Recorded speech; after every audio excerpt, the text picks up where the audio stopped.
ये कहानी है हरिपुर की, जहाँ पर सारे लोग बहुत ज़्यादा परेशान थे। सब लोग परेशान थे क्योंकि वहाँ चोरों का आतंक मचा हुआ था। अरे तुझे पता है रोहन, कल रात मेरे घर के पास चोर आए थे, सब कुछ लूट कर ले गए वो। पूरे गांव का बहुत बुरा हाल था। वहाँ चोर रोज़ आता और सारा सामान सबका लूट कर ले जाता। उस चोर का नाम जग्गा चोर था। वो बहुत खतरनाक चोर था, पुलिस के हाथों भी नहीं आता था। ऐसे ही कुछ दिन बीत जाते हैं, पर उस गांव में चोरों की कमी नहीं होती। वहाँ रोज़ चोरियाँ होती थी। हाय, मैं लूट गई, बर्बाद हो गई। मेरी बेटी का सारा शादी का सारा जेवर वो चोर ले गए। अब मैं क्या करूं, गांव वालों बता। उसी गांव में एक औरत चिल्ला चिल्ला कर रोने लगी। वही एक छोटे से घर में डॉली नाम की एक औरत रहती थी, जिसके पति ने उसे मोटापे की वजह से छोड़ दिया था। सारे गांव वाले डॉली से बात नहीं करते थे, सब उसे मोटी कहकर बुलाते थे। डॉली भी आवाज़ सुनकर उस औरत के पास गई और पूछने लगी कि वो क्यों रो रही है। तब एक लड़की ने उसे जवाब दिया, अरे मोटी औरत, तुम क्या करोगी जानकर? तुम्हें तो बस खाने और सोने से मतलब है। डॉली से कोई भी सीधे मुंह बात नहीं करता था। सब लोग उसका मजाक उड़ाते थे, पर डॉली कुछ नहीं कहती है और अपने घर चली जाती है। तुझे ये गांव वाले पसंद नहीं करते हैं। मैंने तुझसे कितनी बार कहा है, इन गांव के मसलों में नहीं पड़ा कर, अपने घर में रहा कर। डॉली की माँ उसे हमेशा उस गांव वालों से बोलने से मना करती थी, क्योंकि उन्हें पता था कि ये गांव वाले डॉली का मजाक उड़ाते हैं, जिससे डॉली को बहुत बुरा लगता है। जग्गा चोर एक जगह चोरी करके खड़ा था। तभी उसका आदमी उसके पास आता है। जग्गा सेठ, अब इस गांव में चोरियां हो गई हैं। बस एक मोटी औरत का घर बचा है, उसके घर भी चोरी करके जल्दी हटाओ। हाँ ज़रूर, उस मोटी के घर भी चोरी करूँगा, पर मुझे कुछ दिन का आराम चाहिए। उसके बाद जग्गा चोर अपने घर की तरफ चला जाता है और उसका साथी खुश हो रहा होता है कि उन लोगों ने बहुत सारी चोरी कर ली थी। क्या वो डॉली आंटी, आपने मुझे यहाँ क्यों बुलाया है? रोहन बेटा, मैं चलते चलते बहुत थक गई थी, इसलिए सोचा तुझे बुला लूं। तू अपनी गाड़ी पे मुझे घर छोड़ दे।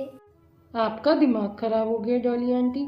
मैं आपको अपनी बाइक पर बिठा लूँगा तो मेरी गाड़ी टूट जाएगी। आप रिक्शा करके यहाँ से चली जाइए। ये कहकर रोहन वहाँ से चला जाता है। डॉली को रोहन की बात का बहुत बुरा लगता है, क्योंकि सभी लोग उसे मोटी कहते थे। बच्चे, बूढ़े, जवान सब लोग उसका मजाक उड़ाते थे। ऐसे ही कुछ दिन बीत जाते हैं और एक दिन फिर से चोरी होती है। अरे, मेरा सारा जेवर चोर लेके भाग गए। अब मैं क्या करूँगी? रात को मैंने खिड़की खुली छोड़ दी थी, तभी एक चोर आया होगा और मेरे सारे जेवर ले गए चला गया। अब मैं क्या करूं? उस चोर का सत्यानाश हो जाए। गांव में चोरी रुकने का नाम ही नहीं ले रही थी। सब गांव वाले बहुत ज़्यादा परेशान थे। ऐसे ही कुछ दिन और बीत जाते हैं। एक दिन गांव में पुलिस आती है। आप गांव वाले परेशान ना हो, हम जल्दी जग्गा चोर को ढूंढ लेंगे। जल्दी वो हमारी गिरफ्त में होगा। पुलिस की बातें सुनकर गांव वालों को थोड़ी तसल्ली तो होती है, पर वो जानते हैं कि इतनी जल्दी तो चोर पकड़ा नहीं जाएगा। तब तक न जाने कितनी चोरी हो जाएगी। ऐसे ही एक रात जग्गा डॉली के घर बाहर आ जाता है। आज मैं इस मोती के घर चोरी करूँगा, खूब सारा पैसा मिलेगा इसके घर। लगता है मेरे घर में कोई घुस आया है। ये आवाज़ें कहाँ से आ रही हैं? मुझे जाकर देखना होगा। जैसे ही जग्गा घर में घुसता है, डॉली की आँख खुल जाती है और वो किचन में जाती है। किचन में जाकर देखती है तो जग्गा चोर किचन के दरवाजे से घर में आ जाता है और इधर उधर देख रहा होता है कि कहीं कोई उसे देख न ले, पर डॉली उसके पास आ जाती है। अच्छा, तो तू है जग्गा चोर? आज मैं तुझे नहीं छोड़ूंगी। तूने गांव वालों का बहुत पैसा खा लिया है। और डॉली उसे मारना शुरू कर देती है। जग्गा चिल्लाता रहता है अरे मोती, मुझे छोड़ दो मुझे। और जग्गा को मारकर डॉली उसे गांव वालों के पास ले आती है। गांव वालों, ये लिए जग्गा चोर। ये मेरे घर में चोरी करने आया था, पर मैंने इसका भर्ता बना दिया। सभी गांव वाले ये देख कर हैरान थे कि डॉली ने उस चोर को पकड़ लिया था और उसकी खूब पिटाई की थी। मेरी बेटी को आप सब न जाने क्या क्या कहते रहे, पर आज मेरी बेटी ने इस चोर को पकड़कर गांव वालों की मदद की है। अगर मेरी बेटी मोटी ना होती तो ये चोर को नहीं पकड़ पाती। मुझे बेटी तुझ पे गर्व है। हाँ डॉली बहन, हमें माफ़ कर दो, हमने जो भी किया। हम लोग गांव वाले तुम्हें मोटी कहते थे, पर तुम्हारे मोटापे की वजह से ये चोर पकड़ा गया।